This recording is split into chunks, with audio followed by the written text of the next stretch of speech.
Good morning from Fast Company. Here's our daily look into what's driving today's creative business leaders.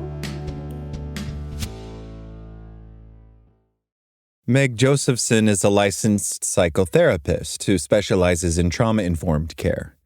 She is also a certified meditation teacher through the Nalanda Institute. What's the big idea?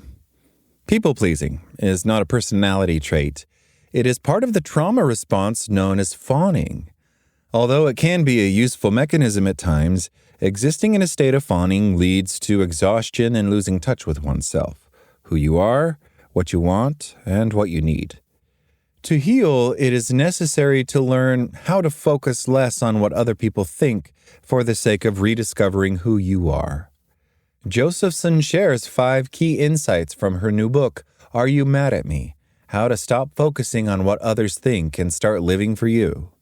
Listen to the audio version, read by the author herself, below, or in the next Big Idea app. Number 1, people-pleasing is a common trauma response. I grew up in a home that was quite volatile. There were certain loving moments, but there were also lots of yelling and addiction. I had to be on high alert all the time. This question of, are you mad at me, was protective. Being sure that my dad wasn't mad at me kept me safe. When I left home, I noticed I was still hyper-vigilant, but in a different form. Monitoring my dad's moods turned into thinking I was going to get fired any time my boss asked to have a chat, and walking around with the feeling that I'm always about to get in trouble. Learning about people-pleasing as a trauma response made everything make sense to me. We have 4 responses to a threat: fight, flight, freeze, and fawn. The fawn response is common, yet least recognized as a threat response. It is about appeasing the threat by trying to be liked by it, satisfying it, or trying to impress it. Through fawning, safety and love come from doing more for the sake of approval. It's a brilliant safety mechanism, often learned in childhood if you grew up in a tense, volatile, or critical home environment. But it's also a socialized behavior, especially for marginalized groups, where needing to be liked and approval can be necessary for survival in society. Sometimes we need to fawn, but when we fawn as our default way of being, it becomes exhausting and manifests as chronic people-pleasing, overextending ourselves, overthinking social interactions, feeling anxious when someone puts a period instead of an exclamation point, and feeling like we don't know who we are because we've spent so long being hypervigilant of what others want and need. Number 2, awareness is the most important part of healing.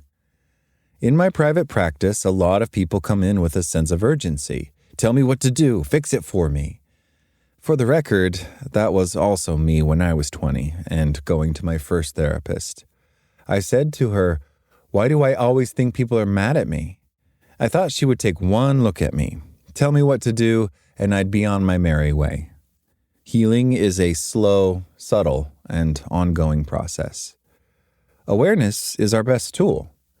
When we react, we're usually doing so from an old place. Something about a given situation reminds our bodies of a past situation, and so we react in a way that once kept us safe. Before immediately reacting in the way we usually do, like over-apologizing or over-explaining ourselves, just pause. Take a second. A pause is a people-pleaser's best friend. By doing so, we bring an unconscious pattern into the conscious mind. This allows us to decide, do I need to be doing this right now, or am I safe? How do I want to respond? Even if we do choose to react in the old way, there is no need to feel shame, because by virtue of becoming aware of it, we are already doing something different. Number 3, nothing is personal. Nothing is perfect. Nothing is permanent. Nothing is personal means that we all behave and react through the lens of our own inner world, which is composed of fears, beliefs, and past experiences. Nothing is personal doesn't mean we've never accepted feedback or aren't open to constructive criticism. What it means is that we're being selective about who we take feedback from. When we've been stuck in the fawn response, Our minds have been trained to be hypervigilant of all that is happening externally, people's reactions, their facial expressions. Did they laugh at your joke? Are they mad at me? Remember that this is a survival mechanism, so we're only supposed to be in it for a few minutes at a time. But for many of us, especially women, it's as natural as breathing. When we're in this state for years or a lifetime, we completely lose connection with who we are, what we want, and what we need. So instead of, do they like me? Ask, do I like them? Instead of, what should I do to make them like me? Ask, how can I move through the discomfort of them not liking me? We can't truly know ourselves and be liked by everyone at the same time. Number 4, you're not responsible for managing other people's emotions. Many people who are drawn to the question of, are you mad at me, have historically found safety by managing other people's moods. For me, being perfect, an overachiever, and relentlessly positive was helpful growing up. How I showed up was the one thing in my control to keep the peace. What I've come to realize, and what I work on with clients, is that we cannot manage the moods or reactions of others. When we're stuck in a fawn response, we're entangled with the other people's emotions. If they don't feel regulated, we can't feel regulated.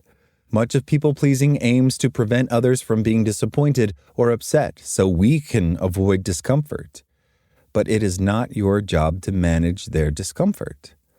We must create a distinction between what emotion is mine and what emotion is yours. I call this practice leaning back in relationships. This doesn't mean being passive, but rather it releases urgency and the need to control. In this way, we preserve energy where we'd normally be overextending ourselves. We're not leaving the room, we're just leaning back. Number 5, practice taking in small, bite-sized pieces of discomfort. I've been meditating daily for over 10 years now. When I first started, I couldn't do it for more than a minute. I had so much agitation and tension in my body that sitting in a meditation session felt unbearable. Forcing myself through 20 minutes back then when I couldn't get through one would have been a mistake. This healing work is about cultivating a sense of internal safety. So we wouldn't want to do something super scary to start, like set a boundary with someone we're terrified of, because it may not go great, and then our body will be like, see, this is why I people please. Similarly, if someone came into therapy and had a lot of unprocessed traumas, we wouldn't start by diving headfirst into their traumatic memories. We'd go slowly to make sure they feel safe along the way. I call this dipping our toes into discomfort because if it feels too much, then we can back out. What we're doing is slowly increasing tolerance and discomfort. With every instance in which we acknowledge that we are uncomfortable but still safe, we give new evidence to the people-pleasing part of ourselves that we can be judged and still be safe. You can be misunderstood and still be safe. Someone can be mad at you and you can still be safe. If a client is trying to be with their emotions or anxious thoughts instead of sitting with those thoughts for 10 minutes, first sit with them for 30 seconds. As you're sitting with that anxiety, maybe choose to start noticing sounds in the room, or all the things in the room that are green, something so that your body still knows that you're here and not stuck in that memory. If you want to practice setting boundaries, start with someone who makes you feel safe. Tell your best friend, I only have 30 minutes to chat, or I actually don't feel like drinking tonight. Each time you do this, you build self-trust and show the younger part of you that learned that being perfect and accommodating secured love, that in fact, you're allowed to have needs. That's all today from Fast Company. Talk to you tomorrow.